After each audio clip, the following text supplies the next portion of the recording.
Hey girl, and welcome to my channel. You've definitely seen those vision boards before, I bet. So they're actually showing what you can become if you stay consistent and enter your discipline girl era. And when you see those pictures, you kinda want to become that girl that is showing. The girl who reads books, the girl who does Pilates, the girl who eats healthy and clean, and that's all what you want to become. And that's the energy you get when you see those vision boards, right? So I've made this presentation for you, so stay tuned if you want me to show you how to enter your discipline girl era. Plus, I'm giving you some tips on how to stay consistent and motivated. So before we start, I want you to subscribe to this channel for not missing any of these helpful videos. I'm your big sister Leah, and I'm showing you how to enter your discipline girl era. So let's start. When I say I'm entering my discipline girl era, I'm not talking about a new aesthetic or a new phase where everything's become like perfect. No, I'm talking about a lifestyle shift, a mindset where you stop relying on motivation and start relying on yourself. The discipline girl era is about to start doing the things you said you would do even when you don't feel it. It's about to showing off because your goals deserve consistency, not excuses. Think of it like this: motivation is the spark. Discipline is the fire that keeps burning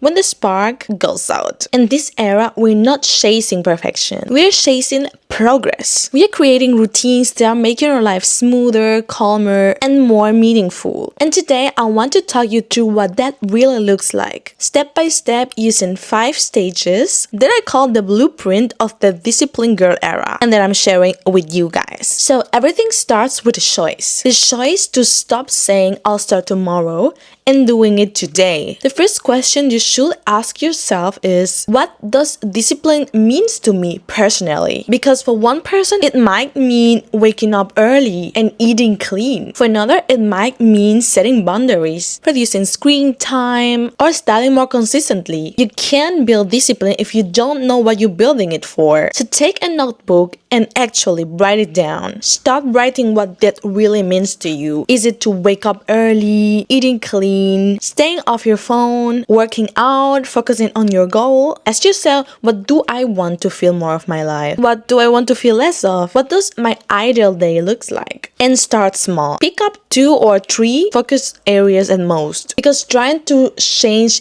everything at once usually leads to burnout. For example, maybe your focus areas are health, focus, and self-confidence. You might get goals like move your body for 20 minutes a day, study or work without distraction for 1 or more hours, speak kindly to yourself, especially when you're doing mistakes, and don't forget, it's not about to doing it all at the same time, it's about to doing something. Discipline grows from clear, realistic goals, not for overwhelming ones. And remember, deciding to change is actually powerful. You're breaking the habit of waiting for motivation. You're saying, I'll do it because I said I'll do it. That's where your discipline girl era truly starts, believe me. So once the decisions are made, it's time to build structure, because structure keeps you stable when emotions fluctuate. A disciplined life doesn't mean everything is scheduled. It means you've created systems that makes your days easier to manage. Let's talk about the bare minimum routine. This is what you actually do even on your hardest days. Your kinda no matter what list. For example, drinking water before coffee, making your bed, move at least 10 minutes, writing 5 minutes journal, or even reading 1 page of a book.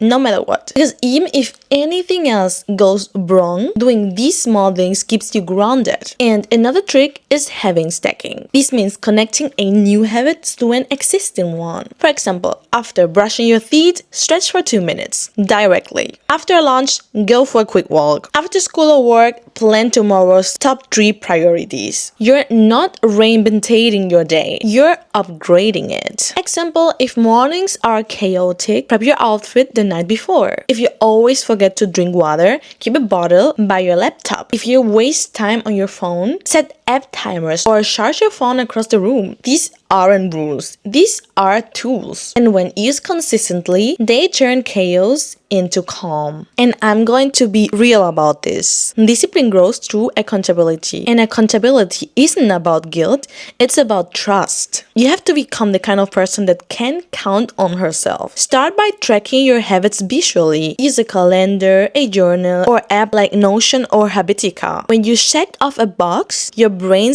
gets a hit of satisfaction, and that builds momentum, and that's what we want. You can also involve others. Tell a friend, hey, I'm trying to wake up earlier this week. Check in with me on Friday. Or join a group where people share goals, like my own group on Telegram, where we consistently share our goals, or motivation, or habits, or routines, and our progress. So feel free to join that group too. The link is in the description box, by the way. And remember the golden rule. Don't aim for perfection. Aim for never missing twice. If you skip a day, that's fine. The next day, you'll get back on track. For example, if you plan to go to the gym but skipped, walk at home instead or somewhere else. If you miss journaling, voice record your thoughts while you're getting ready. If you ate junk, don't spiral. Just make the next meal a nourishing one. Accountability is not about punishment. It's about awareness of doing anything. You're training yourself to follow through because you respect your own word. And now let's talk about motivation, because yes, it still matters. But instead of waiting for it, we create it. Think of motivation as a system,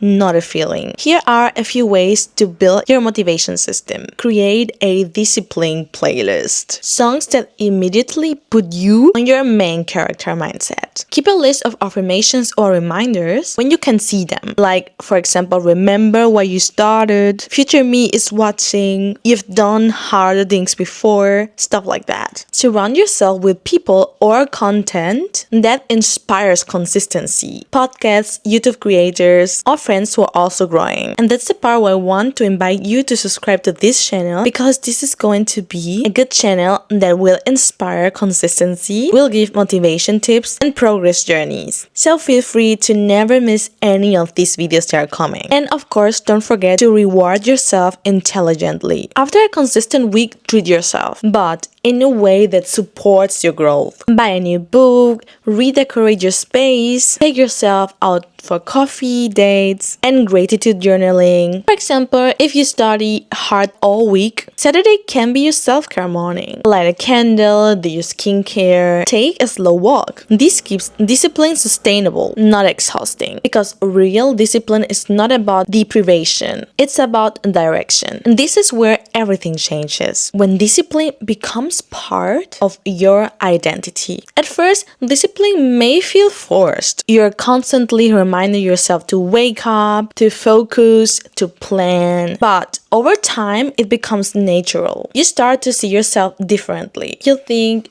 I'm the kind of girl who gets things done. I'm the kind of girl who keeps to her words. I'm the kind of girl that takes care to herself. And when you start thinking like that, your actions follow automatically. Every day, I ask myself, what will a disciplined version of me do right now? Will she snooze the alarm or get up? Will she scroll for 30 minutes or go to a walk? Will she skip the gyms or at least stretch at home? And I act accordingly. Not perfectly, but intentionally. This mindset also helps when you fall off track. Because instead of thinking, I failed, you think, okay, I'm realigning. You stop being dramatic about mistakes and start treating them like a data. Just information you can just use to adjust. For example, if you keep missing your morning routine, maybe you're just going to bed too late. If you can't stick to your workouts, maybe they're too long or not fun enough. If you can't stay consistent, maybe you're just trying to do too much at once. Being disciplined means being honest, not harsh. And finally, I'm giving you some bonus mindset tips, because I'm done waiting for motivation. I'm building discipline. I'm choosing to show up even when I don't feel it. So here's what I've learned in my discipline girl era. First of all, motivation fades, system stays. You don't need to rely on feelings, better rely on habits. That will make a huge change in your life, believe me. Second, show up ugly. It doesn't need to look aesthetic or perfect. It just needs to get done. Finished. And third, be proud of your progress. Growth often looks repetitive, but that's how you build mastery. Be proud of boring process. And lastly, rest is a part of discipline, because burnout isn't the goal. Discipline includes rest, reflection, and recovery, and that's very important to take serious. My discipline girl era isn't about control. It's about freedom. Freedom from chaos, freedom from inconsistency, freedom from breaking promises to myself. It's about building a life where I feel capable of balance and confident, because I trust myself to follow through. So if you are ready to enter your discipline girl era, start small. Make one promise to yourself today and keep it. Then do it again tomorrow and again the day after that. Because one day you'll look back and realize I didn't just build discipline, I built self-respect. And that's the most beautiful kind of glow up there is. If you enjoyed this kind of video and wants to start your discipline girl era now, I again invite you to subscribe to this channel for not missing any of these kind of videos. I promise you'll love it. And if you have some topics that you want me to discuss in such kind of presentations, feel free to comment on this video. Also, if you find this video helpful, it will mean the world to me. Thanks again, and think about what I said today. See you in the next one. Bye!